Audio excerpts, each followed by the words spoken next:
Hello everybody, कैसे हैं आप सब लोग। आपका स्वागत है इनसाइटफुल टीचिंग के अंदर। आज हम लोग स्टार्ट करने वाले हैं next lecture on previous year questions of abstract algebra. तो हम लोगों ने स्टार्ट किया हुआ था कि हमारे पास प्रीवियस ईयर क्वेश्चंस को हम लोग टारगेट कर रहे थे, जो कि राजस्थान यूनिवर्सिटी, शेखावटी यूनिवर्सिटी या फिर बीकानेर यूनिवर्सिटी या फिर अदर यूनिवर्सिटीज़ के अंदर हमारे पास आते हैं। ठीक है, तो हम लोग टारगेट कर रहे थे। उसी के अंदर हम लोगों ने पढ़ा था ग्रुप के रिगार्डिंग एग्जाम्पल्स, क्वेश्चंस। उसके बाद हम लोगों ने पढ़ा था कि ग्रुप के बाद में साइक्लिक ग्रुप के अंदर एग्जाम्पल्स और उसके क्वेश्चंस कैसे होते हैं, डेफिनेशंस हमने देखी थी। उसके अलावा हम लोगों ने परमुटेशन ग्रुप देखा। उसके अलावा हम लोगों ने परमुटेशन ग्रुप के क्वेश्चंस और एग्जांपल्स देखे, जो लास्ट ईयर में एग्जांपल इंपॉर्टेंट्स है या फिर क्वेश्चंस एग्जाम इंपॉर्टेंट है, या थ्योरम्स भी हम लोगों ने सब चीज़ों की थ्योरम्स भी देखी हैं जो कि इंपॉर्टेंट हैं। तो आप लोग अगर इनको चेक करना चाहते हो तो आप लोग previous year questions of abstract algebra part 1, part 2, part 3 जो कि डिस्क्रिप्शन में आपको मिल जाएगा, या फिर आपके उसके अलग से PYQs की प्लेलिस्ट है, उसमें भी आपको मिल जाएगी, आप चेक कर सकते हो। तो आज हम लोग स्टार्ट करने वाले हैं हमारे पार्ट 4, जिसके अंदर हम लोग पढ़ने वाले हैं सब ग्रुप्स। तो सब ग्रुप से रिलेटेड हम लोग देखेंगे सारी चीजें, कि पहले सब ग्रुप की डेफिनेशन देखते हैं कि सब ग्रुप की डेफिनेशन क्या कहती है। तो let's start with the definition of subgroup. We are doing unit first PYQs of abstract algebra.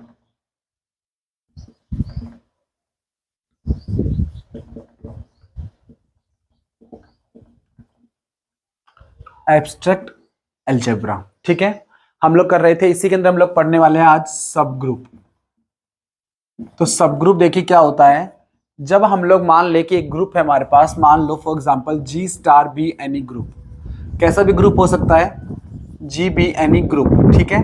साथ में हम लोगों ने क्या कहा कि G स्टार एक ग्रुप है and H is non empty subset of G। H जो हमारे पास एक नॉन एम्प्टी सबसेट है G का, then H is said to be subgroup of G if H star is an group। मतलब कि इसी स्टार के ऑपरेशन के रिस्पेक्ट में जो G पे हमारे पास काम कर रहा है, उसी ऑपरेशन के रिगार्डिंग अगर आपको H जो सेट आपने बनाया है वो सेट भी क्या बना दे, आपके पास ग्रुप की फॉर्मेशन कर देता है। तो हम लोग कहते हैं कि क्योंकि वो एक H स्टार एक ग्रुप बन गया और H क्योंकि G का सबसेट है, इसलिए वो G के रिगार्डिंग क्या कहलाता है, सब ग्रुप कहलाता है। यहाँ पे ध्यान रखने वाली बात यह है कि H को सबसेट होना चाहिए और स्टार ऑपरेशन हमारे पास सेम रहना चाहिए, अलग नहीं होना चाहिए। फॉर एग्जाम्पल के तौर पे हम लोग देखते हैं कि हमारे पास C प्लस जो है वो एक ग्रुप की फॉर्मेशन करता है और R प्लस जो है वो इसका क्या बन जाता है, हमारे पास सब ग्रुप बन जाता है। किसके लिए, C प्लस के लिए। C प्लस ये क्या बन गया हमारे पास, इसका एक सब ग्रुप है। Similarly R plus Q plus is again a subgroup of C and R also. तो ये हमारे पास कोई एग्जाम्पल्स हैं सब ग्रुप के रिगार्डिंग, जैसे हम लोग सब ग्रुप बोलते हैं। Now let's see our next example. अब हम इसकी थ्योरम्स देखते हैं कि थ्योरम्स में या फिर एग्जांपल जो एग्जाम में पूछे गए हैं वो कौन से हैं, ठीक है। तो अब हम लोग करते हैं, हमारे पास सब ग्रुप से रिगार्डिंग जो भी एग्जांपल्स या क्वेश्चंस हमारे एग्जाम में पूछे गए हैं उनको टारगेट करते हैं। Our next first example is the necessary and sufficient condition for a non empty subset H of a group G to be a subgroup is A belongs to H, comma B belongs to H implies A B inverse belongs to H। काफी बार पूछा गया question, काफी important question है कि अगर आपको सब group बनाना है, मैं डिस्क्रिप्शन उसको बता देता हूं शॉर्ट में, कि आपको अगर सब ग्रुप बनाना है किसी सेट को, H आपका एक सबसेट है G का और आप चाहते हो कि सब ग्रुप बन जाए, तो ये सब ग्रुप होगा इफ एंड ओनली इफ, अगर ये सब ग्रुप है तो ये कंडीशन होल्ड करेगा कि आपको A comma B belongs to H के लिए इंप्लाइज हो जाए कि A B inverse belongs to H। और अगर आपके पास एक सबसेट है H और वो साथ में इन कंडीशंस को होल्ड करता है, तो वो क्या बन जाएगा, आपके पास सब ग्रुप बन जाएगा। ये थ्योरम कहती है। थ्योरम दोबारा समझ लीजिए।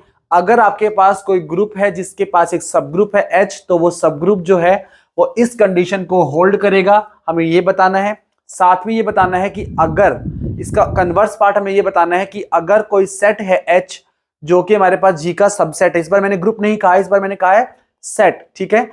H हमारे पास G का कोई सबसेट है, तो हमने कहा कि अगर वो सबसेट होने के साथ साथ इन कंडीशंस को भी होल्ड करता है, तो हम लोग कहेंगे कि वो जो सेट है वो हमारे पास क्या बन जाता है, सब ग्रुप बन जाता है G का। ये कंडीशन हमें प्रूफ करनी है। तो दोनों तरफ से आपको प्रूफ करना है, नेसेसरी कंडीशन है, सफिशिएंट कंडीशन। तो let's start with necessary condition. Necessary condition से हम लोग स्टार्ट करते हैं। नेसेसरी कंडीशन, इसी थ्योरम को हम लोग बोलते हैं one step test. One step test, इसी थ्योरम को हम लोग क्या बोलते हैं? One step test for subgroup. तो यही थ्योरम हमारे कहलाती है one step test. Necessary condition हमारे पास क्या है? नेसेसरी कंडीशन इज, हमें ये बताना है कि अगर हमारे पास H is a subgroup of G, of group G का हमारे पास क्या है? एक सब ग्रुप है। तो आपको इंप्लाइज कराना है then A comma B belongs to H implies that A B inverse belongs to H। ये भी आपके अंदर क्या करेगा? इसके अंदर बिलोंग करेगा। तो लेके चलते हैं एज H इज सब ग्रुप। H क्या है हमारे पास? सब ग्रुप है। इंप्लाइज क्या हो गया कि H सब ग्रुप है, implies H is a group. जब कोई हमारे पास सब ग्रुप होता है तो अपने आप में क्या होता है? वो एक ग्रुप होता है। अब ग्रुप है इंप्लाइज सारी property, all properties of group, properties of group hold. सारी प्रॉपर्टी जो होंगी हमारे पास ग्रुप की वो इसके अंदर होल्ड हो जाएंगी। तो हम लोग कह रहे हैं कि if A comma B belongs to H implies that A belongs to H comma B belongs to H implies that A belongs to H comma minus B inverse belongs to H। हमने कहा कि जब भी A और B belong करेंगे, मतलब हमने ये वाला पोर्शन लेके चले और ये वाला ले आएंगे, तो A और B भी अगर बिलोंग करेंगे तो A बिलोंग करेगा H के अंदर, B बिलोंग करेगा H के अंदर। तो A एच डी रख लिया, B क्योंकि हमें पता है कि H एक ग्रुप की फॉर्मेशन करता है तो ग्रुप का इनवर्स भी हमारे पास H में होना चाहिए, तो B इनवर्स उसके अंदर बिलोंग कर गया। ये मैंने कहा हमारे पास इनवर्स प्रॉपर्टी से, ठीक है, इनवर्स प्रॉपर्टी से मैंने कहा implies that A B inverse belongs to H। ये मैंने कहा क्लोजर प्रॉपर्टी से, कि क्लोजर प्रॉपर्टी क्या कहती है कि अगर A और B हमारे पास बिलोंग करते तो A B भी बिलोंग करता है। सिमिलरली A और B इनवर्स बिलोंग करेंगे तो दोनों का प्रोडक्ट भी हमारे पास क्या करेगा? H के अंदर बिलोंग करेगा। तो ये प्रॉपर्टी हमारे पास जो नेसेसरी कंडीशन थी वो होल्ड हो गई। Now next is sufficient condition. तो अब हमें क्या करना है? दूसरी कंडीशन प्रूफ करनी है, सफिशिएंट कंडीशन। सफिशिएंट कंडीशन हमें प्रूफ करनी है। अब हम लोग क्या लेके चलेंगे कि H हमारे पास क्या है? एक सबसेट है G का। G हमारे पास एक ग्रुप है और साथ में वो एक कंडीशन होल्ड करता है। तो हमें बताना है कि G क्या बनता है? एक सब ग्रुप बनता है। तो हम लोग लेके चलेंगे let G star be a group. G star हमने क्या ले लिया है? ग्रुप ले लिया है। And H is a subset of G। H जो है वो हमारे पास क्या है? एक सबसेट है which is non empty, which is non empty, ठीक है, जो कि हमारे पास कैसा है? नॉन एम्प्टी है। तो अब हमें प्रूफ करना है कि अगर G हमारे पास सबसेट है और ये उसका नॉन एम्प्टी सबसेट है, ठीक है, तो हमें प्रूफ करना है we imply and A comma B belongs to H implies that A B inverse belongs to H। ये सारी कंडीशन हमें गिवन है, तो इंप्लाइज कराना है कि H इज अ सब ग्रुप। H क्या है? सब ग्रुप ऑफ G। H क्या बनता है हमारे पास? G का सब ग्रुप बनता है। ये हमें प्रूफ करना है, ठीक है। तो इंप्लाइज दैट हम लोग क्या प्रूफ करेंगे कि अगर ये सब ग्रुप बनता है तो हमें प्रूफ करना है कि H अपने आप में ग्रुप की फॉर्मेशन करता है और क्योंकि सबसेट है इस कारण से वो उसका सब ग्रुप बन जाएगा। तो हमें क्या बतानी? चारों प्रॉपर्टीज करानी है। As we have to prove H is a subgroup of G। हमें बताना है कि H is a subgroup of G implies we have to show H star is a group। हमें दिखाना है कि H क्या है? स्टार क्या है? ग्रुप है। अब ग्रुप दिखाने के लिए क्या कराना पड़ता है? हमें दिखाना पड़ता है कि चारों प्रॉपर्टीज होल्ड होनी चाहिए। तो पहली प्रॉपर्टी हम लोग लेके चलते हैं, यहां से एज हम लोग लेके चलते हैं as A belongs to H, B belongs to H implies that A B inverse belongs to H। ये हमें पता है, तो यहां से हम लोग इसका इस्तेमाल करेंगे। देखो हम लोग लिख रखे हैं as we know that H is non-empty, H is non-empty implies there exists A belongs to H।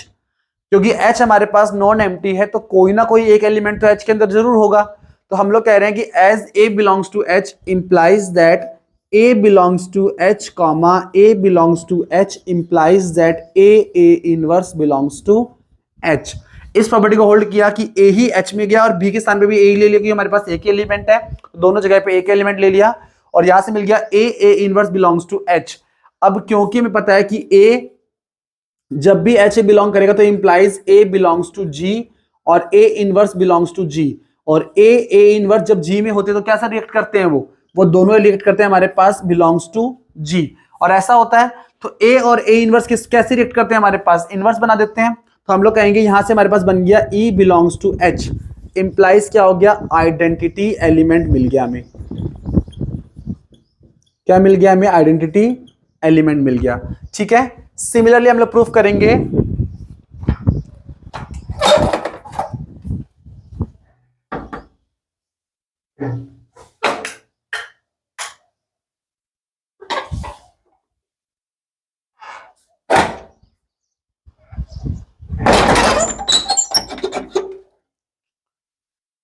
Similarly, we will prove again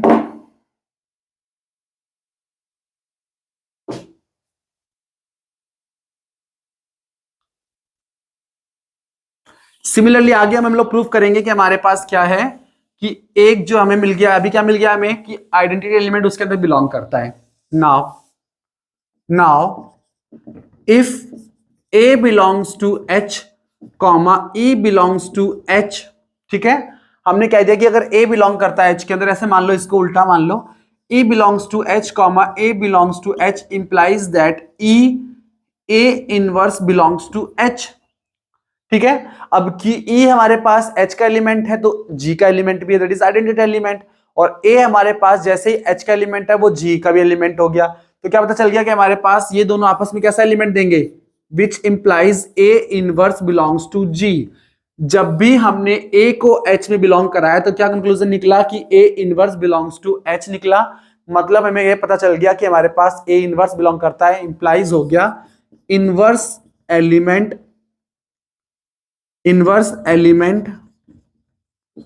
exist in H। ठीक है, हर एक एलिमेंट का इनवर्स एलिमेंट मिल गया। Now A belongs to H, comma B belongs to H implies that A belongs to H, comma B inverse belongs to H, क्योंकि B का inverse हमारे पास H में belong करता है, इस कंक्लूजन से लिख दिया। ठीक है, implies that A B inverse का इनवर्स बिलोंग्स टू H। ये हम लोगों ने हमारी जो गिवन कंडीशन थी उससे लिखा कि A एलिमेंट और B एलिमेंट जब आपस में H में जाएंगे तो उस दूसरे एलिमेंट का इनवर्स जाएगा, दैट इज दो एलिमेंट जाएंगे तो दूसरे एलिमेंट का क्या जाएगा, इनवर्स जाएगा।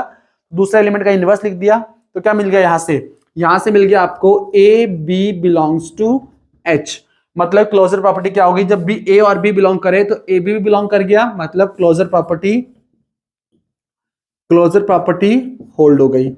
अब चौथी जो प्रॉपर्टी है, वी नो दैट अगर A B C belongs to H implies that A B C belongs to G, और all hold and every element of G satisfy associativity implies each element of H satisfy the associativity in H। तो चारों properties hold हो गई, implies H star is a group, implies क्या हो गया, H star group बन गया, and H is subset of G implies that H is a subgroup of G।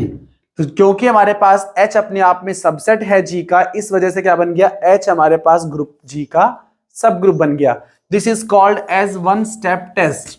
ठीक है, next we will start our next theorem, that is, ये काफी important theorem थी, काफी बार आती है सब ग्रुप से रिगार्डिंग हमारे पास ये वाली थ्योरम जिसे हम लोग बोल रहे थे। तो इसी तरीके से सिमिलरली हम लोग नेक्स्ट थ्योरम्स और करेंगे, that is next theorem is, our next theorem is the necessary and sufficient condition for a non-empty subset complex H of a finite group G to be a subgroup is that A belongs to H, B belongs to H implies that AB belongs to H।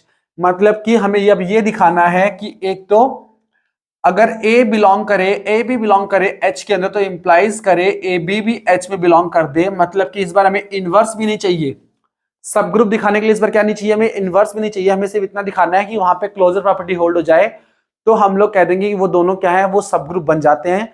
ये theorem कहती है कि अगर सब group होगा, H G का सब group होगा, तो ये कंडीशन होल्ड होगी।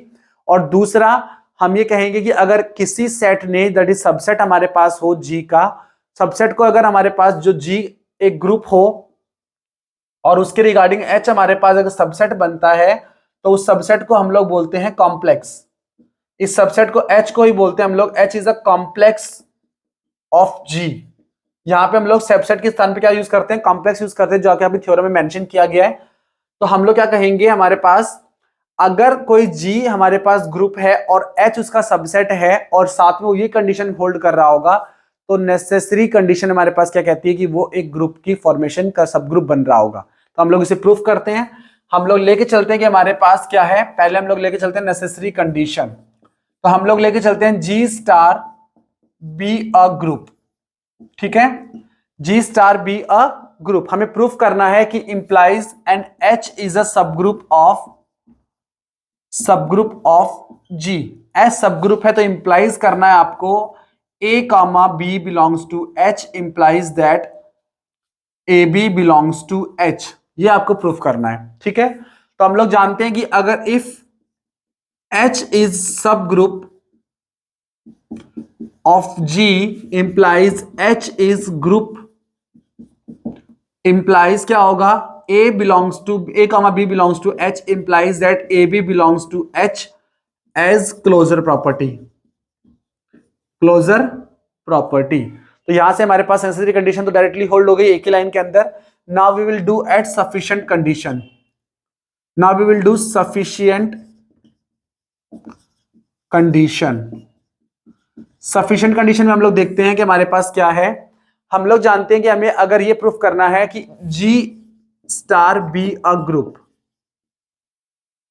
ठीक है, साथ में हमें ये बताया गया हो कि H is a subset of G और and H holds a comma B belongs to H implies that A B belongs to H. और एच में ये भी होल्ड करता है कि जब जब ए और बी बिलोंग करेंगे तो ए बी भी हमारे पास एच में बिलोंग करेगा। तो आपको प्रूफ करना है to show H is subgroup of G. H क्या है हमारे पास, जी का सबग्रुप है। नाउ इसे प्रूफ करते हैं। Now we know that H is non-empty implies there exists A belongs to G, sorry A belongs to H। ठीक है, A H में बिलोंग करता है, which implies A belongs to H comma A belongs to H implies that A dot A belongs to H implies that A square belongs to H। तो हमें क्या पता चल गया कि एच ए और ए अगर एच में बिलोंग करते हैं तो ए स्क्वायर एच में बिलोंग करेगा, क्योंकि कंडीशन होल्ड होती है हमारे पास कि ए और बी जब भी होंगे तो दोनों का प्रोडक्ट बिलोंग करेगा। तो दोनों का प्रोडक्ट से मैंने हेल्प के लिए यूज कर लिया a square belongs to H.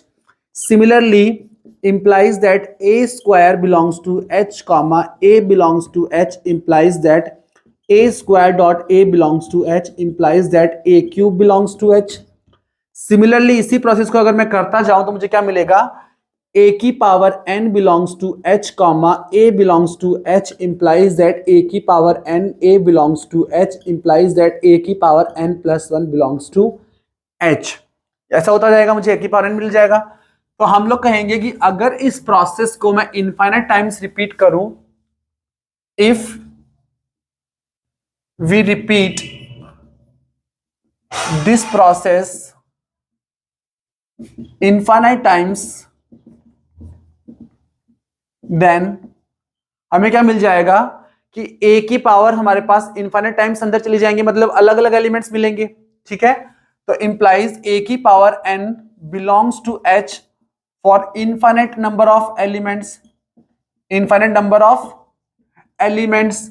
और हमें यहाँ पे जो थ्योरम है उसमें दिया हुआ है कि G is a finites group. G हमारे पास क्या है, यहाँ पे गिवन है फाइनाइट ग्रुप है। तो हमें पता है G अगर फाइनाइट ग्रुप है तो उसका सबसेट भी फाइनाइट होगा। तो इसके अंदर अगर इनफाइनाइट नंबर ऑफ एलिमेंट्स हमारे पास H में जाने लग गए तो H तो इनफाइनाइट हो जाएगा और G हमारे पास फाइनाइट है, तो ये कॉन्ट्रडिक्शन क्रिएट हो जाएगा। मतलब जो ये A1 A2 A3 A4 up to AN जो एलिमेंट जा रहे हैं और आगे तक जाते जा रहे हैं, इन एलिमेंट्स में हमारे पास क्या कंडीशन होल्ड हो रही होगी कि जो आगे फाइनाइट नंबर के बाद किसी फाइनाइट नंबर, मान लो कोई फाइनाइट नंबर हो सकता है, क्योंकि जैसे हमारे पास H क्योंकि फाइनाइट नंबर होगा, उसके बाद जो आने वाले एलिमेंट्स होंगे वो आपस में रिपीट कर रहे होंगे, अपने आप को रिपीटेशन दे रहे होंगे, मतलब कि सेम एलिमेंट मिलेंगे, आपको नए एलिमेंट्स नहीं मिलेंगे। तो हम लोग कह देते हैं which implies as H, G हमारे पास फाइनाइट होने के कारण क्या मिल जाएगा, इंप्लाइज H इज फाइनाइट। तो इंप्लाइज होगा कि there exist AL equals to AS such that S and L are not equal.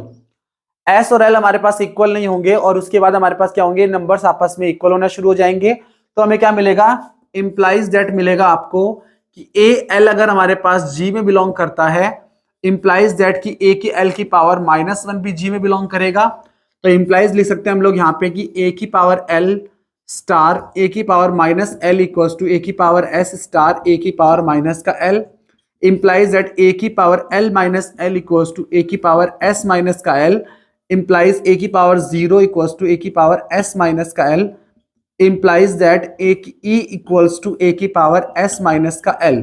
ठीक है, और हम लोग यहाँ पे ये लेके चले कि and S is less than, ये हमारे पास 0 है और ये हमारे पास S बड़ा है L से। ठीक है, तो हम कह रहे हैं कि S माइनस L जो है वो किस में जाएगा, देखो हमें पता है कि AL S में जा रहा है, H में जा रहा है, AS S में जा रहा है, क्योंकि हम लोगों ने नंबर्स ऐसे A1 2 A3 A4 up to AN ऐसे नंबर भेजे, और ये हमारे पास AL और AS क्या है, उनमें से किसी रैंडम बीच की दो एलिमेंट्स जो आपस में इक्वल नहीं है, मतलब इनकी पावर्स इक्वल नहीं है, ये पावर इक्वल नहीं है, दोनों नंबर इक्वल हैं पर पावर्स इक्वल नहीं है। इसका मतलब क्या मिला कि ये L और S इक्वल नहीं होने के बजाय और दोनों हमारे पास क्या है, फाइनाइट नंबर हैं, तो ये S माइनस L जो होगा वो नंबर क्या होगा, हमारे पास जो नंबर्स आ रहे हैं A1 A2 A3 A4 A5 इन्हीं में से कोई नंबर होगा। मतलब ये सारे नंबर किस में जा रहे थे, H में जा रहे थे। तो कहने का मतलब क्या है कि AS जब H में गया तो AS जब H में गया और AL जब H में गया, तो दोनों से पहले वाला नंबर कौन सा,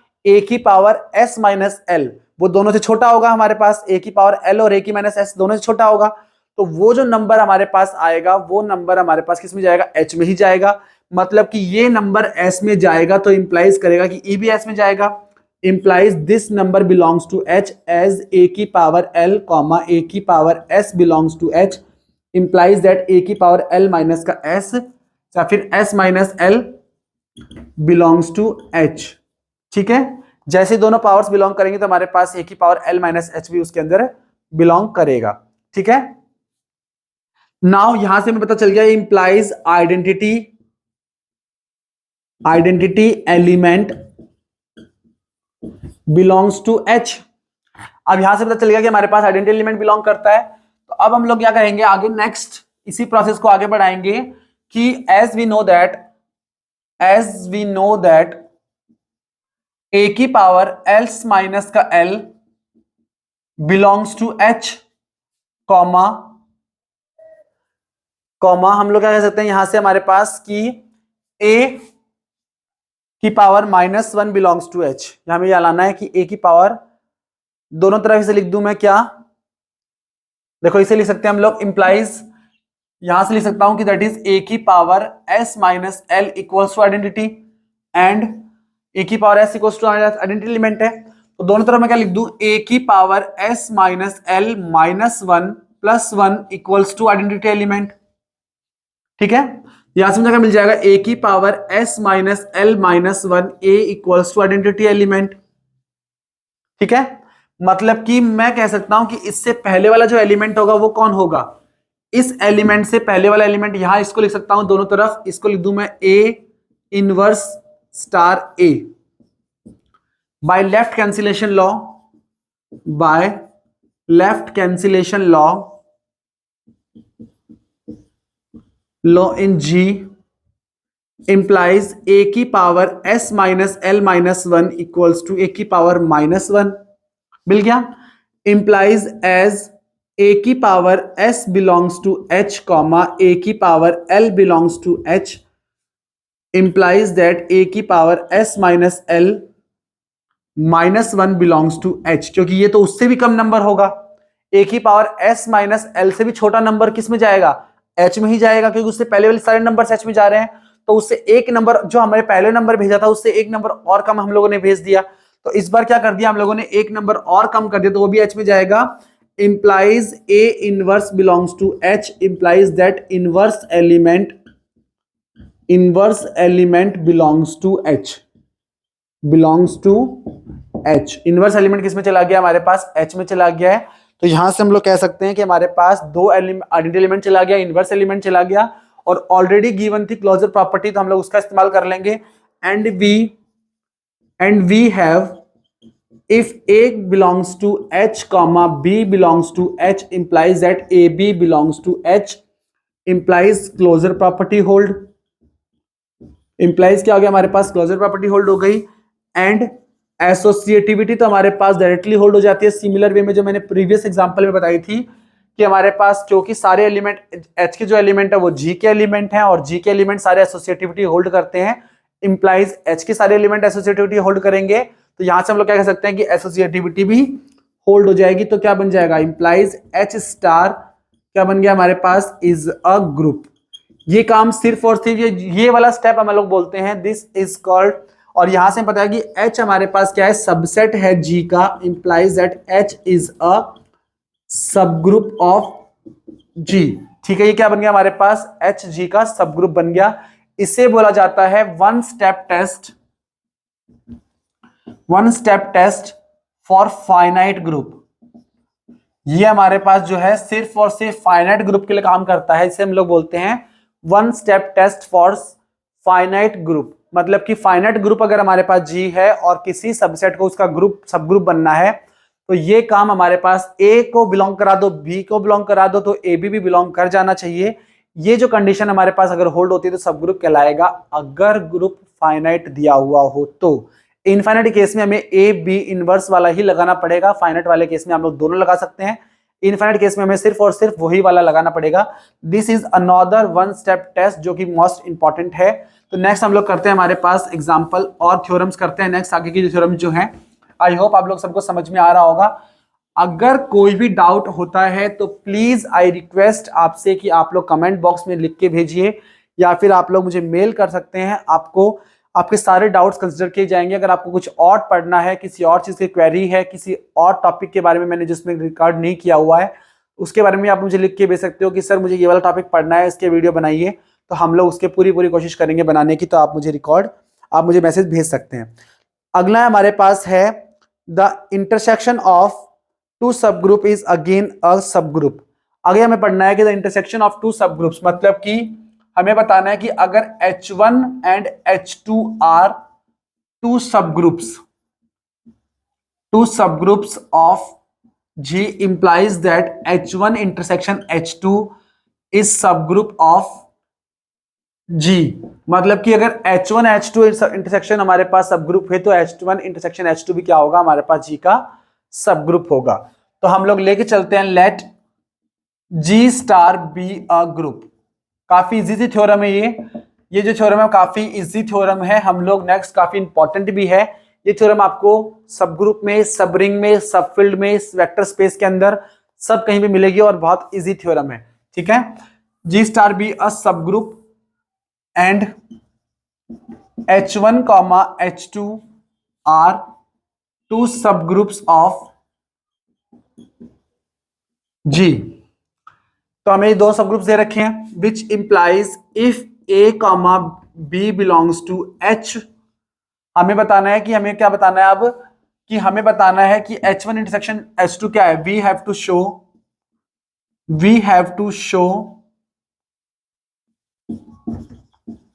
H1 intersection H2 is subgroup of G, ये बताना है हमें। तो हम लोग क्या कर रहे हैं, हम लोग बोल रहे हैं कि हमें ये बताना है सब ग्रुप है, तो सबसे पहले ये बताना पड़ेगा कि ये जी का सबसेट है। अभी हम लोग वन स्टेप टेस्ट करके आए हैं, उसमें हम लोगों ने कहा कि कब सब ग्रुप बनता है, जब H इंटरसेक्शन कोई भी सेट को सबसेट बनना पड़ेगा और उसके बाद हमारे पास उसका सब ग्रुप बनने के लिए उसे उसी चीज के ऊपर A और B इनवर्स एलिमेंट को एग्जिस्ट कराना पड़ेगा, ताकि वो क्या बन जाएगा, हमारे पास सब ग्रुप बन जाएगा। तो as we know H1 H2 are subset of G implies H1 intersection H2 is subset of G। ठीक है, सबसेट है। और दूसरी कंडीशन ये होनी चाहिए कि नॉन एम्प्टी होना चाहिए, and E belongs to H1 comma E belongs to H2 implies that E belongs to H1 intersection H2 implies non-empty। implies क्या हो गया, मतलब हमारे पास ये नॉन एम्प्टी हो गया। तो नाउ हमारे पास H1 इंटरसेक्शन H2 एक ऐसा सबसेट है जिसको जो एक नॉन एम्प्टी सबसेट है। now let A comma B belongs to H1 intersection H2। अब हम लोग वन स्टेप टेस्ट यहां पे लगा सकते हैं, क्योंकि हमें एक सबसेट मिल गया G का जो कि नॉन एम्प्टी है, तो हम लोग दो एलिमेंट उसके अंदर एज्यूम करेंगे और दोनों का हमें क्या मिलना चाहिए, A B इनवर्स भी H1 इंटरसेक्शन H2 में मिल जाना चाहिए। अगर ये हो सकता है तो हम लोग कहेंगे this is a subgroup of G। ठीक है, तो हमें बताना है, यहां से हम लोगों ने एज्यूम कर लिया, इंप्लाइज क्या हो गया, A comma B belongs to H1 and A comma B belongs to H2। कोई चीज अगर हमारे पास इंटरसेक्शन में है तो वो दोनों सेट में जाती है, तो हमने कहा दोनों में चली गई। As when A comma B belongs to H1 implies A B inverse belongs to H1 as H1 is subgroup. हमें पता है कि सब ग्रुप होने पर कोई भी सेट अगर हमारे पास सब ग्रुप है तो उसमें अगर दोनों एलिमेंट इसमें जाते हैं तो ए बी इनवर्स को भी H1 में जाना पड़ेगा। अभी हम लोगों ने 5 मिनट पहले थ्योरम करी है कि अगर सब ग्रुप है तो ए बी इनवर्स जाएगा और ए बी इनवर्स जाता है तो वो सब ग्रुप बन जाता है। तो सिमिलरली हम लोग कह सकते हैं कि when A comma B belongs to H2 implies A B inverse belongs to H2। Same reason हम लोग यहां लिख देंगे। अब कोई एलिमेंट हमारे पास H1 में भी जाता है, कोई एलिमेंट H2 में भी जाता है, implies that A B inverse belongs to H1 intersection H2। implies क्या हो गया, H1 intersection H2 हमारे पास क्या बन गया, is a subgroup of G।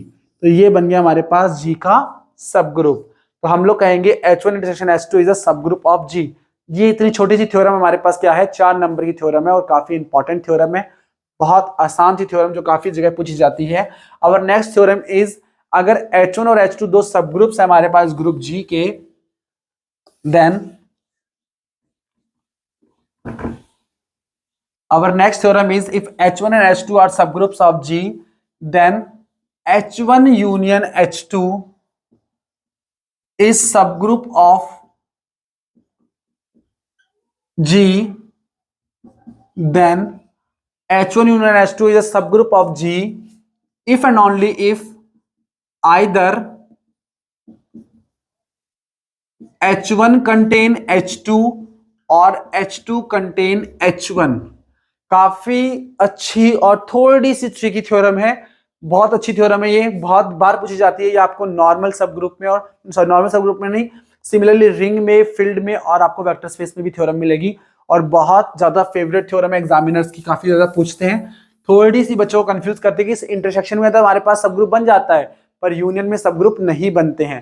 तो देखिए हमें दोनों तरफ से प्रूव करना है, इफ एंड ओनली बोला गया है तो नेसेसरी कंडीशन हम लोग करते हैं। इसकी नेसेसरी कंडीशन हमारे पास क्या है, नेसेसरी कंडीशन इज, हम लोग लेके चलते हैं कि हमारे पास H1 कॉमा H2 क्या है, सब ग्रुप है G के। Let H1 comma H2 are subgroup of group G। ये हमारे पास क्या है, ग्रुप G के सब ग्रुप हैं। एंड हम लोग ये भी लेके चलते हैं and also H1 inter union H2 is subgroup of, और हम लोग लेके चलते हैं कि हमारे पास ये जो है एंड आइदर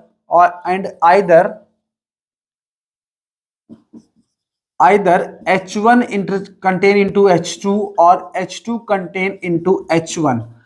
तो हमें प्रूफ करना है, then we have to show, we have to show that H1 union H2 is subgroup. ये बताना है. Now we know either H1 contain H2 or H2 contain H1. Take H1 contain H2 implies that H1 union H2 is equals to H2. यही होगा. अगर H1 H2 में contain कर जाता तो इसका मतलब यही होगा कि दोनों का यूनियन तो हमारे पास H2 के बराबर ही आएगा, क्योंकि उसका सबसेट है, सबसेट का यूनियन लेने पर उसका सेट के बराबर ही आता है. तो यहां से क्या मिल गया, इंप्लाइज H2 इज सब ग्रुप, क्योंकि हमारे पास सब ग्रुप है H2. इंप्लाइज क्या हो गया कि H1 union H2 is subgroup of G. ठीक है. Similarly H2 contain H1 implies that H1 union H2 is equals to H1. और इसके लिए भी सेम रीजन लगा देंगे तो क्या मिल जाएगा आपको, H1 union H2 is subgroup of G. अगर दोनों में से कोई भी एक दूसरे में कंटेन करेगा तो H1 union H2 ऑटोमेटिकली हमारे पास क्या बन जाएगा, उसका सब ग्रुप बन जाएगा. तो ये हमारे पास हो गई necessary condition. Now we will prove that sufficient condition की अगर हमारे पास H1 H2 सब ग्रुप्स होंगे G के, और यहां में हमारे पास क्या हो, यूनियन अगर ग्रुप में सब ग्रुप में हो, तो उसकी दूसरी कंडीशन में प्रूफ करनी है कि H1 या तो H2 में कंटेन करेगा या फिर H2 H1 में कंटेन करेगा. तो यहां पे हम लोग प्रूफ करते हैं नेक्स्ट इज सफिशिएंट कंडीशन. देखिए, एंड मान लिया हम लोगों ने कि H1 union H2 is subgroup of G. हमने कहा कि H1 यूनियन H2 क्या है, सब ग्रुप है. then we have to show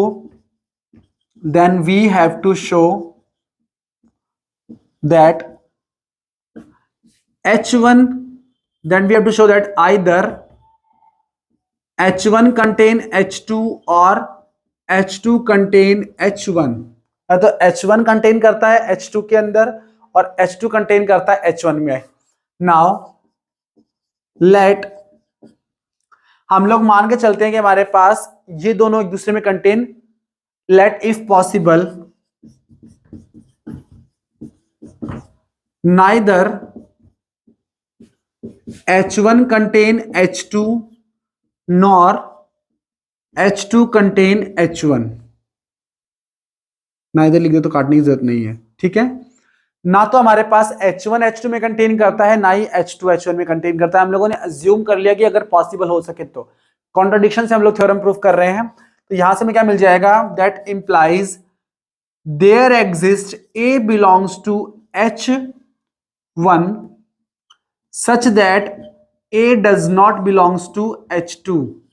अगर H1 H2 में कंटेन नहीं हो रहा है, मतलब कि हम लोगों ने कहा इस नाइदर नॉर की जगह पे हम लोग चाहो तो ऐसे लिख लो, let if possible H1 does not contain H2 and और H2 does not contain H2, ताकि कंफ्यूजन ना रहे. ठीक है. नाइदर नॉर में कंफ्यूज हो जाते हैं. आप ऐसे लिख सकते हो कि H1 अगर H2 में कंटेन नहीं हो रहा है, इंप्लाइज क्या होगा, अगर कोई सेट दूसरे सबसेट का सबसेट नहीं बन रहा, इसका मतलब ये है कि ए वाले सेट, पहले वाले सेट के अंदर कोई ना कोई ऐसा एलिमेंट था जो दूसरे सेट में नहीं गया. इंप्लाइज क्या कह सकते हैं कि हमारे पास ऐसा एक एलिमेंट H1 में जरूर होगा जो H2 में नहीं होगा. सिमिलरली हमारे पास there exist B belongs to H2 such that B does not belongs to H1. और B क्योंकि H2 H1 में कंटेन भी नहीं हो रहा, तो इसका मतलब क्या होगा कि H2 के पास भी एक ऐसा एलिमेंट होगा जो कि H1 के पास नहीं होगा, इसीलिए उसमें कंटेन नहीं हो रहा है. कम से कम एक एलिमेंट की बात हो रही है. देयर इसका मतलब है कम से कम एक एलिमेंट, इससे ज्यादा एलिमेंट भी हो सकते हैं, पर एक एलिमेंट तो कम से कम जरूर होगा. Now let A comma B belongs to H1 union H2. हमने कहा कि A comma B बिलोंग करा दिया हम लोगों ने H1 यूनियन H2 के अंदर. ठीक है. तो यहां से हम मान लेते हैं कि A belongs to H1. दोनों में ऐसे लेट क्या मानना है, इसमें क्लियरली हमारे पास इंप्लाइज हो गया, implies A comma B belongs to H1 union H2. यहां पे A H1 में जाता है, B H2 में जाता है, इंप्लाइज क्या हो गया, A1 A2 हमारे पास H1 यूनियन H2 में बिलोंग करता है. ठीक है. And H1 union H2 is subgroup, और ये हमारे पास क्या बनता है, सब ग्रुप है। इंप्लाइज क्या होगा कि जैसे ही एलिमेंट इसमें गया तो इंप्लाइज हो जाएगा कि ए बी हमारे पास बिलोंग करेगा H1 यूनियन H2 के अंदर। सब ग्रुप है तो ग्रुप भी है, और ग्रुप है तो क्लोजर प्रॉपर्टी होल्ड होती है। तो मतलब जब भी कोई दो एलिमेंट H1 यूनियन H2 में जाएंगे तो इंप्लाइज करेगा ए बी हमारे पास H1 यूनियन H2 में जाना ही पड़ेगा। कैसे लिखा हम लोगों ने, क्लोजर प्रॉपर्टी से। ये किससे लिखा हम लोगों ने, क्लोजर प्रॉपर्टी से। नाउ नेक्स्ट इज, हम लोग आगे ज्यूम करते हैं इसके अंदर, अब आगे से प्रूफ करते हैं। तो हमें क्या बताया कि ए बी हमारे पास H1 यूनियन H2 में जाता है। अगर as A B belongs to H1 union H2 implies क्या होगा कि या तो ए बी H1 में होगा या ए बी H2 में होगा। Implies either A B belongs to H1 और A B belongs to H2। अगर यूनियन में कोई दो एलिमेंट है तो दोनों में से किसी एक में जरूर होगा। Take A B belongs to H1, हमने मान लिया कि ए बी हमारे पास H1 में है, एंड वी ऑलरेडी हैव, हमें क्या पता है हमारे पास ऑलरेडी क्या है, a belongs to H1 implies A inverse belongs to H1 as H1 is subgroup. और सब ग्रुप होने का मतलब क्या है, H1 इज ग्रुप। तो ग्रुप होने का मतलब है इनवर्स एलिमेंट आएगा। अब यहां से क्या पता चल गया, implies A inverse belongs to H1 and a B belongs to H1। Implies इन दोनों का क्या करेगा, हमारे ए बी H1 में है, ए बी भी H1 में, तो इंप्लाइज क्या होगा, ए इनवर्स ए बी किस में बिलोंग करेगा, H1 में बिलोंग करेगा। क्लोजर प्रॉपर्टी, ठीक है। तो यहां से क्या मिल गया हमारे पास, that is the closure property. और क्लोजर प्रॉपर्टी से दोनों प्रोडक्ट मिल गए हमारे पास, तो क्या मिल गया अब, नेक्स्ट इज एसोसिएटिविटी प्रॉपर्टी से हम कह सकते हैं कि हमारे पास दोनों का इनवर्स ऐसे लिख सकते हैं हम लोग, implies A inverse A B belongs to H, यहां से मिलेगा आपको that is E B belongs to H1, और ये मिल गया that is B belongs to H1। और हमने तो कहा था कि बी H1 में नहीं बिलोंग करता, बी किस में बिलोंग करता है, H2 में बिलोंग करता है, which is a contradiction, which is a contradiction. मतलब हम लोगों ने जो माना था, तो हम लोगों ने जो कॉन्ट्रडिक्शन है इसका मतलब क्या मिला, ये कब मिला, जब हम लोगों ने ये लिया कि ए बी हमारे पास H1 में जाता है। तो उल्टा एज्यूम कर लेते हैं। So take A B belongs to H2, तो हम लोग ए बी H2 में बिलोंग करा लेते हैं। एंड हमें पता है कि B बिलोंग करता है H2 में, इंप्लाइज क्या होगा, B inverse belongs to H2। अब क्योंकि B इनवर्स H2 में बिलोंग करता है तो क्या कह सकते हैं, that is A B inverse belongs to H2 by same definition की, हमारे पास सेम रीजन कि हमारे पास कॉन्ट्रडिक्शन जो हमारे पास ग्रुप है तो एसोसिएटिविटी होगी और क्लोजर प्रॉपर्टी होल्ड होगी एंड ऑल दैट। यहां से मिल जाएगा that is A B inverse belongs to H2, यहां से मिला आपको ए ई बिलोंग्स टू H2, और यहां मिल जाएगा आपको ए बिलोंग्स टू H2। तो दिस इज ऑल्सो है कॉन्ट्राडिक्शन, ये भी क्या बन गया हमारे पास, कॉन्ट्राडिक्शन बन गया। अगर हमने इसमें लिया तो कॉन्ट्रडिक्शन, इसमें लिया तो कॉन्ट्रडिक्शन, मतलब कि दोनों में लेने पे कॉन्ट्रडिक्शन हो रहा है। मतलब जो हमने हाइपोथेसिस मानी थी, हमने कहा था कि H1 H2 में कंटेन नहीं होगा या H2 H1 में कंटेन नहीं होगा, that is a wrong statement. Implies हमने क्या कह सकते हैं, इंप्लाइज हमारे पास जो हमने हाइपोथेसिस कंसीडर की थी that is a wrong, implies our assumption is wrong, implies either H1 contain H2 और H2 contain H1। यही हमें क्या करना था, प्रूफ करना था। वेरी इंपॉर्टेंट थ्योरम, काफी इंपॉर्टेंट थ्योरम है ये, जो कि एग्जाम में काफी बार पूछी गई है, तो आप लोग इसे पढ़ लीजिए, ठीक है। नेक्स्ट थ्योरम इज, आपको पूछा गया है, let G star be a group and H equals to X belongs to G, H star G equals to G star X for all G belongs to G. Show that H is a subgroup of G. ये जो theorem है actually centre of group पे दे रखी है। Centre of group पहले हम लोग पढ़ लेते हैं कि सेंटर ऑफ ग्रुप क्या होता है। देखिए सेंटर ऑफ ग्रुप, तो हम लोग स्टार्ट करते हैं हमारा topic. Next is centre of group.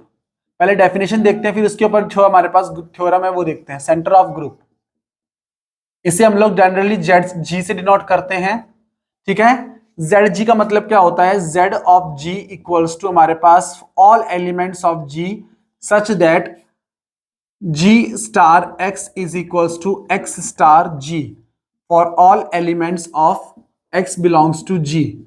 मतलब कि सेंटर ऑफ जी में वो एलिमेंट्स आते हैं जो हमारे पास जी के सभी एलिमेंट्स के साथ क्या करते हो, कॉम्यूटेट करते हो। It is a subset, centre of G को लिखते हैं हम लोग it the set of all the elements of center of G is a set of all the elements of group G which commutates with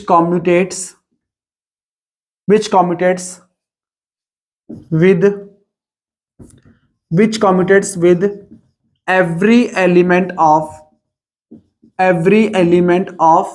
G। हम लोग कहेंगे कि G के सभी एलिमेंट्स के साथ जो जो कॉम्यूटेट करता है वो एलिमेंट्स हमारे पास कितने चले जाएंगे, एक सेट बनाएंगे उन एलिमेंट्स का जो सबसे कॉम्यूटेट करते हैं, और उस सेट को हम लोग बोलते हैं सेंटर ऑफ G। और इसका मतलब ये हुआ कि जब भी ग्रुप हमारे पास अबेलियन होता है, साइक्लिक होता है, तो सेंटर ऑफ G किसके बराबर हो जाता है, ग्रुप G के बराबर हो जाता है, क्योंकि साइक्लिक ग्रुप में और अबेलियन ग्रुप के अंदर सभी एलिमेंट सबसे कॉम्यूटेट करते हैं। इसलिए सेंटर ऑफ जी हमारे पास अबेलियन ग्रुप के केस में और साइक्लिक ग्रुप के केस में centre of G is always equal to G. Otherwise हमारे पास सेंटर ऑफ जी जो है जी के बराबर नहीं होता है, ठीक है। तो हम लोग यहां से इसी चीज को हम लोग को प्रूफ करना है। इसके ऊपर एक थ्योरम है कि सेंटर ऑफ जी जो है वो क्या बनता है, हमारे पास ग्रुप की जो हमारे पास होता है वो सब ग्रुप बनता है। ये हमारे पास ग्रुप के लिए एक सब ग्रुप बनता है। तो उसमें थ्योरम में आपको ये डायरेक्ट नहीं बोला गया है सेंटर ऑफ ग्रुप, उसमें आपको बोला गया कि ये जो हमारे पास है, ये जो सेट हम लोगों ने बनाया है, ये जो सेट हमने बनाया, ये सेट क्या बनता है, सब ग्रुप बनता है हमारे पास ग्रुप जी के लिए। आपको थ्योरम बतानी है कि this set is implies that Z of G is subgroup of G. ये आपको थ्योरम प्रूफ करनी है, ठीक है। तो हम लोग लेके चलते हैं, let G star be a group, and हमने लेके चला कि G star be a group and ZG be any subset of non-empty subset of G। Non empty क्यों लिया हम लोगों ने, नॉन एम्प्टी हम लोगों ने इसलिए लिया क्योंकि जो E एलिमेंट है ZG के अंदर हमारे पास E एलिमेंट तो ऑलवेज ही आएगा। क्यों आएगा, आइडेंटिटी एलिमेंट हमेशा ही सबके साथ कम्यूटेट करता है। किसी के साथ हमारे पास आइडेंटिटी एलिमेंट चाहे लेफ्ट साइड से ऑपरेट करो चाहे राइट साइड से ऑपरेट करो तो हमेशा कभी कोई दिक्कत नहीं आती। इंप्लाइज आइडेंटिटी एलिमेंट हमेशा उसके अंदर रहेगा, तो इंप्लाइज क्या हुआ, ZG हमारे पास नॉन एम्प्टी हुआ। तो हम लोग कहेंगे कि नॉन एम्प्टी सबसेट होता है। नाउ हमें बताना है कि सब ग्रुप है, ठीक है। सबसेट हो गया, आइडेंटिटी एलिमेंट चला गया, जी का एक एलिमेंट चला गया तो मतलब सबसेट हो गया। अब हमें बताना है कि नॉन एम्प्टी है ही, तो हमें बताना है सब ग्रुप है। तो सब ग्रुप बताने के लिए क्या करना पड़ेगा, ए और बी अगर बिलोंग करते हैं तो ए बी इनवर्स को भी बिलोंग करना पड़ेगा। तो now let A comma B belongs to Z of G. अगर ये दो एलिमेंट जेड ऑफ जी में बिलोंग करते हैं देन इंप्लाइज क्या होगा, यहां से अगर ए सेंटर ऑफ जी में बिलोंग करता है तो ये कंडीशन को होल्ड करता होगा, वो implies a star x equals to x star a, equation number first for all x belongs to G. Similarly b star x equals to में x star b, equation number second for all x belongs to G. Now we have to show a b inverse belongs to zg, कि a b inverse भी हमारे पास किस में belong करता है, zg में belong करता है। या फिर हम लोग डायरेक्ट दिखा देंगे कि a b भी हमारे पास किस में बिलोंग करता है, zg में बिलोंग करता है, तो भी हमारे पास क्या हो जाएगा, काम हो जाएगा, ठीक है। तो यहां से हम लोग क्या दिखा देंगे कि a b हमारे पास क्या है, zg में बिलोंग करता है, तो हम लोगों का काम हो जाएगा। तो वी इंप्लाइज हम लोग लेके चलें ए बी, हमें क्या लेके चलना है कि ये लेके चलना है और ये ले आना है। तो a b star x equals to हम लोग लेके चलें तो क्या मिलेगा आपको, that is we will get a b star x. यहां से हम लोग क्या लिख सकते हैं, a equal to b star x, और बी स्टार एक्स को क्या लिख सकते हैं हम लोग, that is equal to x star a equals to में एक्स स्टार बी। और यहां से क्या मिल जाएगा आपको, एक्स स्टार बी को एसोसिएट करने पे क्या मिलेगा, ए स्टार एक्स स्टार बी। ठीक है, और ए स्टार एक्स को लिख सकता हूं मैं क्या, that is x star a implies that x star a star b. तो यहां से मुझे क्या मिल गया, that is x of a b मिल गया।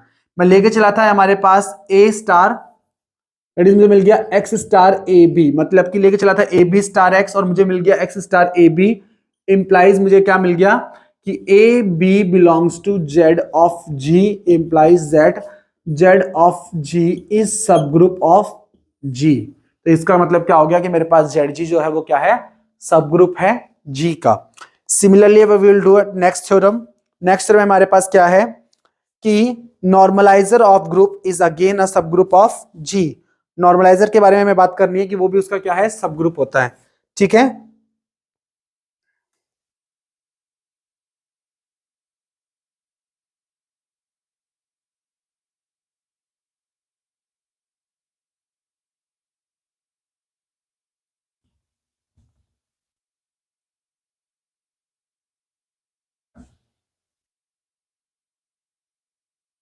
लेकिन नॉर्मलाइजर क्या होता है,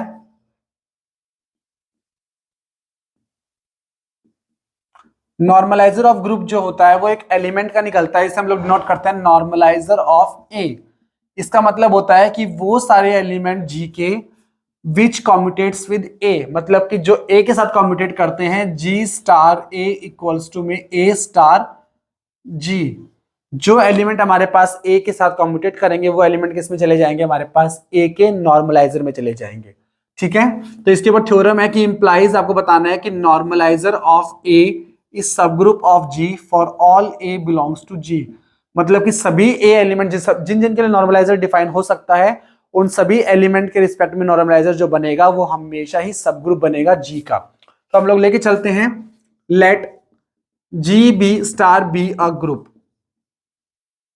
ठीक है, अब हमें बताना है कि जी हमारे पास ग्रुप है and normaliser of A is subset of G, क्योंकि जी के एलिमेंट का बात कर रहे हैं हम लोग कि जी के एलिमेंट्स ही आएंगे उसके अंदर जो कम्यूटेट करेंगे, तो जी का सबसेट तो बन ही गया।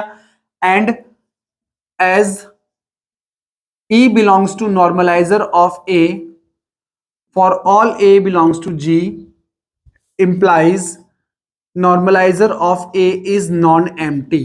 नॉन एम्प्टी हो गया। Now let A comma B belongs to normaliser of, A comma B की जगह मान लेता है x comma Y.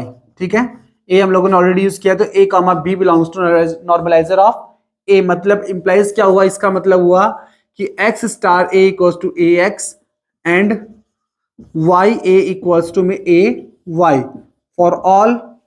For all यहाँ पे नहीं आएगा क्योंकि सिंपली हमें उसी के साथ लेना है।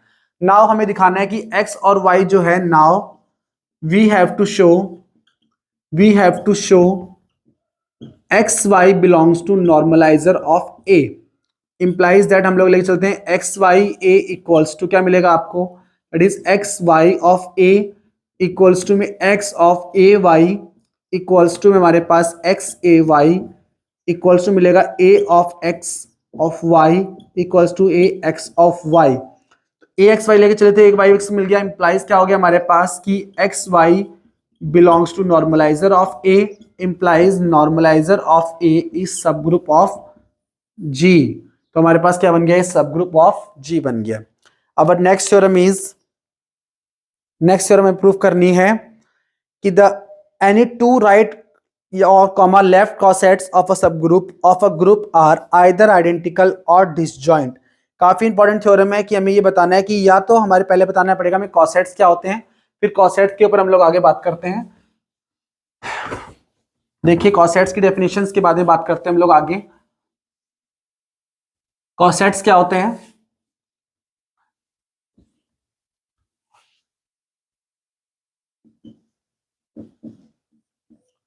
हम लोग क्या करते हैं कि अगर हमारे पास G be a group and H be a subgroup of G, then a set of kind HA equals to H times A, where H belongs to H and A belongs to G, is said to be right coset of A, right coset of A. Similarly, AH equals to A times of H, H belongs to H and A belongs to G, is said to be left coset of a. मतलब कि कोई एक element उठाना है आपको जी का, उस जी के एलिमेंट को क्या करना है, जो आपने सब ग्रुप लिया है उन सब ग्रुप के सारे एलिमेंट के साथ या तो लेफ्ट साइड से ऑपरेट करना है या फिर राइट साइड से ऑपरेट करना है। अगर आपने लेफ्ट साइड से ऑपरेट किया तो कहा जाएगा लेफ्ट कॉसेट, मतलब कि जो नए एलिमेंट बनेंगे उसे ऑपरेट करने के बाद, मान लो आपने एक एलिमेंट उठाया ए, एलिमेंट एच जी का उठा लिया और एक सब ग्रुप उठाया एच, तो आपने ए एलिमेंट को सब ग्रुप एच के ऊपर लेफ्ट साइड से ऑपरेट कराया और देखा कि नए एलिमेंट्स बन गए। अब जो नए एलिमेंट्स बने हैं उनको आप लोगों ने कलेक्शन में लिख दिया। अब वो जो कलेक्शन है वो कहलाता है हमारे पास लेफ्ट कॉसेट, क्योंकि आपने ए को एच के ऊपर लेफ्ट साइड से मल्टीप्लाई किया था, इसलिए वो जो नया सेट बना वो बना लेफ्ट कॉसेट। सिमिलर वे में अगर आपने उस ए को एच के ऊपर राइट साइड से ऑपरेट किया होता तो जो नया सेट बनता वो कहलाता है हमारे पास राइट कॉसेट।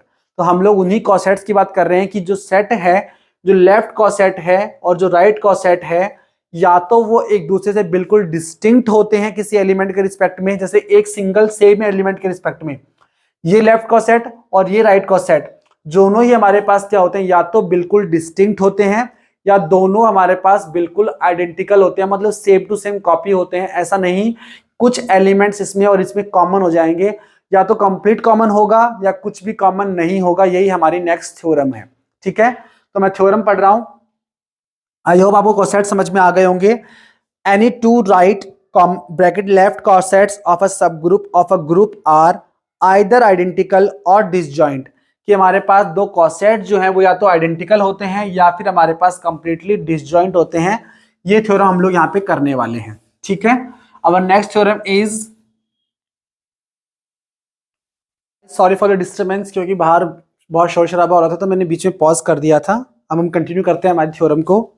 नाउ हमें बोला गया है कि अगर हमारे पास any two right left cosets of a subgroup of a group are either identical और डिसजॉइंट, मतलब कि आपको बोला गया है कि अगर आपने a comma b two elements लिए जी के अंदर and H a and b H, आपने दो कॉसेट्स बनाए, दो लेफ्ट कॉसेट्स बनाए, या फिर आपने दो राइट कॉसेट्स बनाए A and H B of H B, आपने दो राइट कॉसेट्स बनाए, तो ये दोनों लेफ्ट कॉसेट्स या तो बिल्कुल डिस्टिंक्ट होंगे, मतलब कि A H intersection B H आपको मिलेगा एम्प्टी, और या तो ये दोनों एलिमेंट हमारे पास क्या होंगे, बिल्कुल इक्वल होंगे। सिमिलरली इसके कैसे हुए हमारे पास होगा कि एच ए और इंटरसेक्शन बी एच बी हमारे पास या तो एम्प्टी होगा या फिर एच ए इक्वल्स टू हमारे पास एच बी होंगे। ठीक है, तो हम लोग चाहें तो आप लोग चाहो तो ये वाले लेके चल लो, चाहो आप ये लेके चल लो। तो हम लोग लेके चल रहे हैं हमारे पास अबव कि हमने दो लेफ्ट कॉसेट्स बनाए हैं और दोनों को हमें प्रूफ करना है कि या तो दोनों एम्प्टी हैं या दोनों बिल्कुल आइडेंटिकल इक्वल हैं। ठीक है, तो हम लोग लेके चल रहे हैं, नाउ प्रूफ कर रहे हैं हम लोग, let G star be a group, G star be a group and H be a subgroup of G and A comma B belongs to G and such that AH and BH are two left cosets, two left cosets. Now we have to show that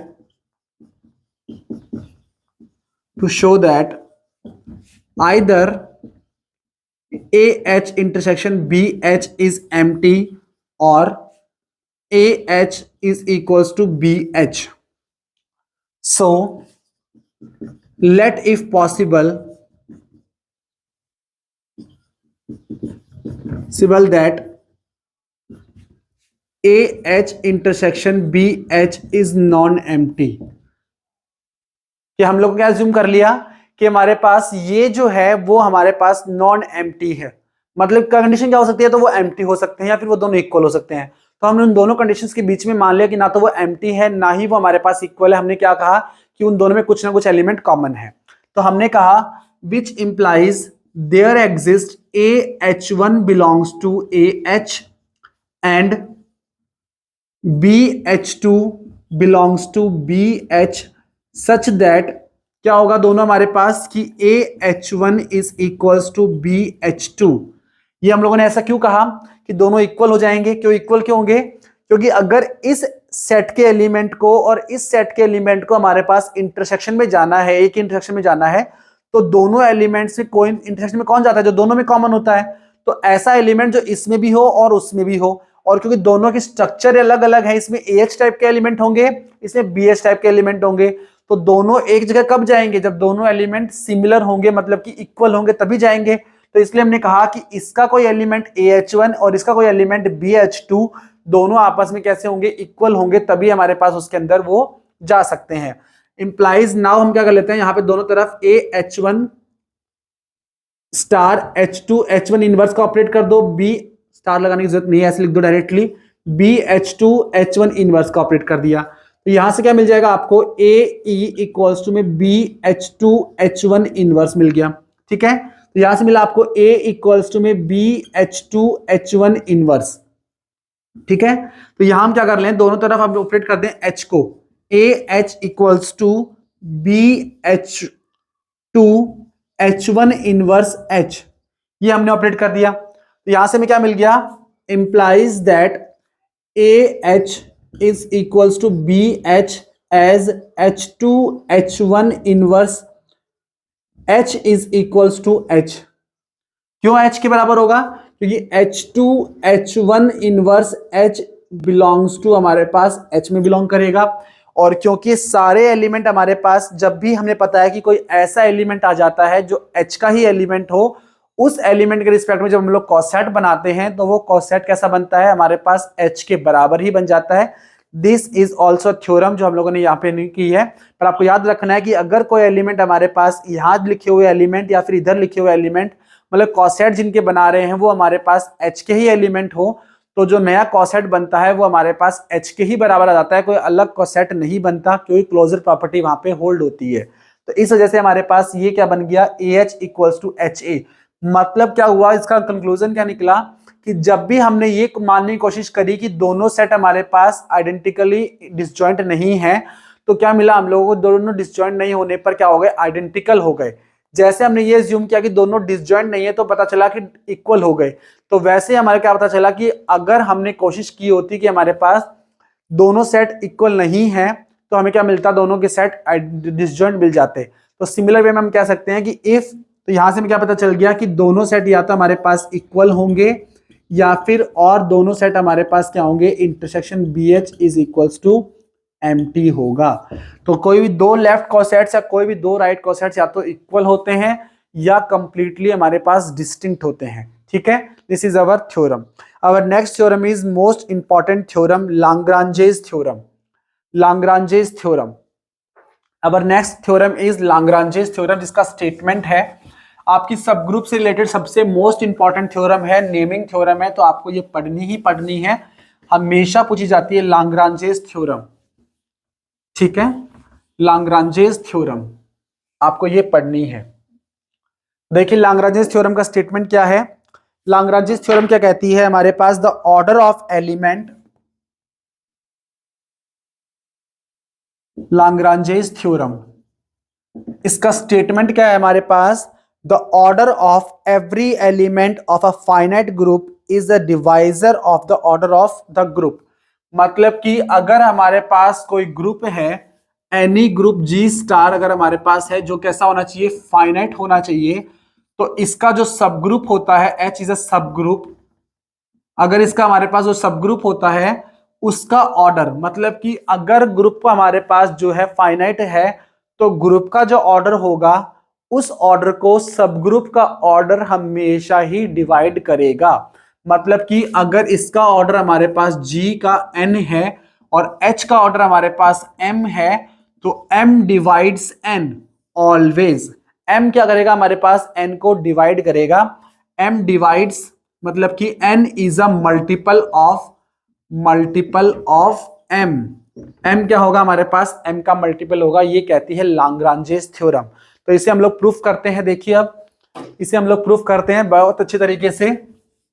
that is let us consider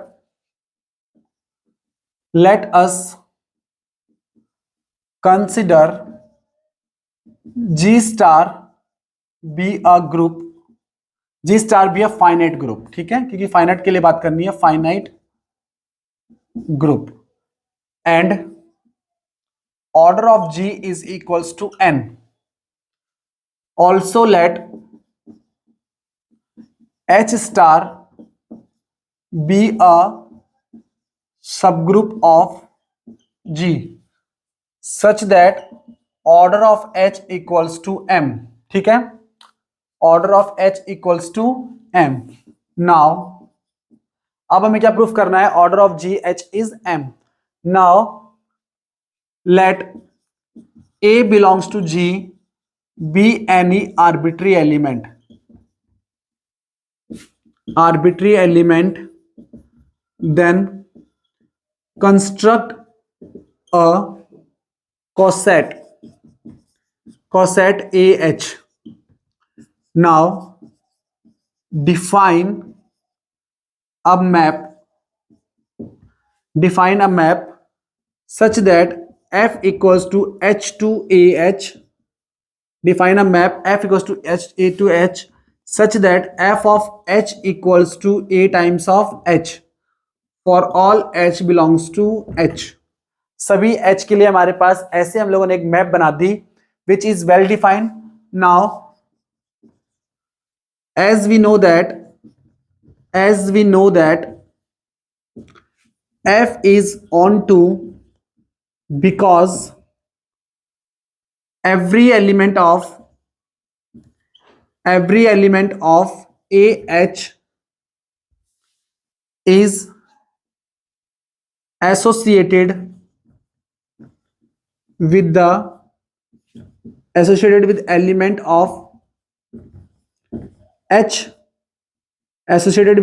of H, क्यों?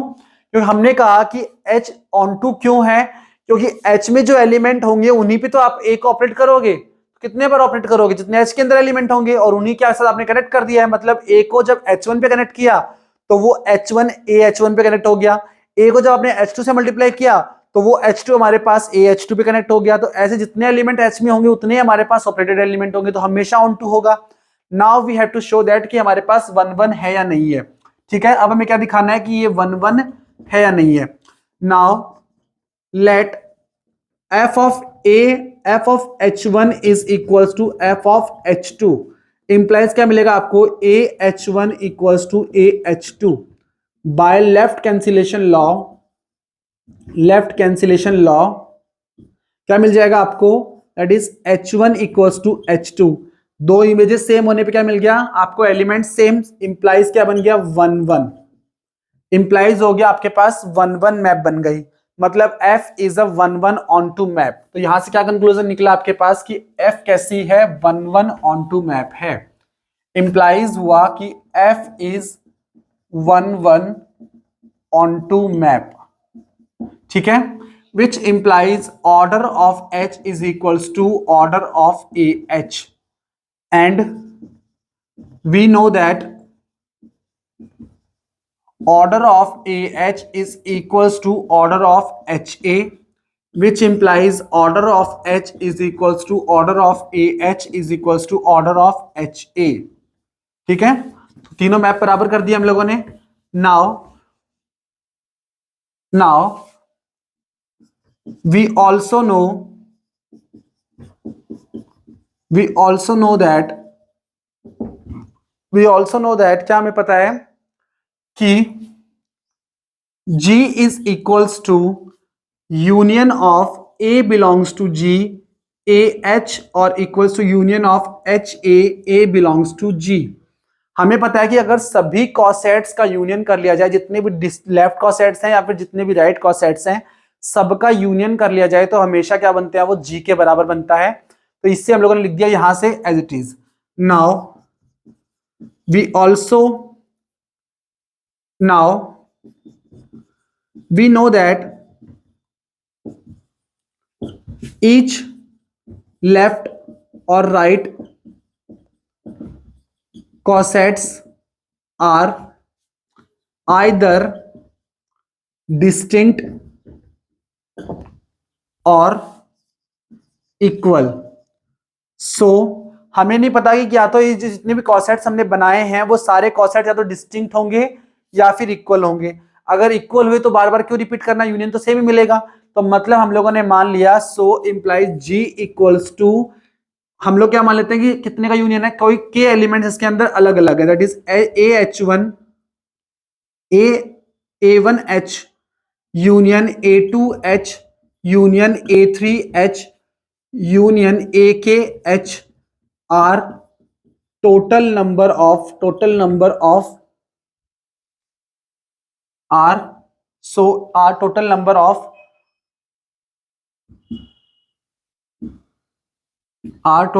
of distinct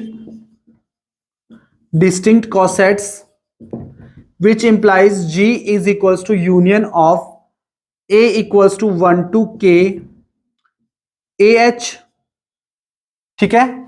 AI यहां पे हमारे लिख देंगे, यहां पे I equals to 1 to H equals to हमारे पास A1H union A2H union A3H union up to so on AKH, यहां तक लिख दिया। और ऑर्डर ऑफ G कितना होगा हमारे पास, that is order of A1H plus में ऑर्डर ऑफ A2H प्लस में ऑर्डर ऑफ AKH इसके बराबर होगा, इनके बराबर होगा। और we know that order of A is equal to order of AH के, तो यहां से क्या मिल जाएगा, which is implies order of H plus order of H plus order of H कितने टाइम्स, K टाइम्स। और ऑर्डर ऑफ H कितना है हमारे पास, that is equal to, we know that order of H कितना है, we know that order of G is equals to order of H कितने times हमारे पास, K टाइम्स, ठीक है। ये हमारे पास कितना है, K टाइम्स है। और ऑर्डर ऑफ G कितना है हमारे पास, दैट इज N, और ऑर्डर ऑफ N कितना है हमारे पास, M equals to N, implies M divides N, implies क्या हो गया हमारे पास, M divides N, implies order of H divides order of G। तो यही हमें क्या करना था, प्रूफ करना था कि ऑर्डर ऑफ H जो होता है वो हमेशा ही ऑर्डर ऑफ ग्रुप G को डिवाइड करता है, अगर G हमारे पास फाइनाइट होता है तो these are some important theorems regarding subgroup, जो उसके लिए हम लोगों ने पहले, मैंने आपको एक लेक्चर बनाया था जिसके अंदर कहा था कि important topics to be passed in exam, आपको एग्जाम में पास होने के लिए इंपॉर्टेंट टॉपिक्स, उनमें जो जितनी भी रिक्वायर्ड थ्योरम्स थी मैंने सब आपको करा दी हैं। उसमें कुछ छूट गई हो तो आप मुझे कमेंट्स करके बताइएगा, कि कमेंट्स में कुछ बता दीजिएगा कोई थ्योरम अगर छूट गई हो जो इंपॉर्टेंट हो, तो I will definitely do it in next lecture. Thank you so much, have a nice day to you all, stay tune with me for next videos, thank you so much.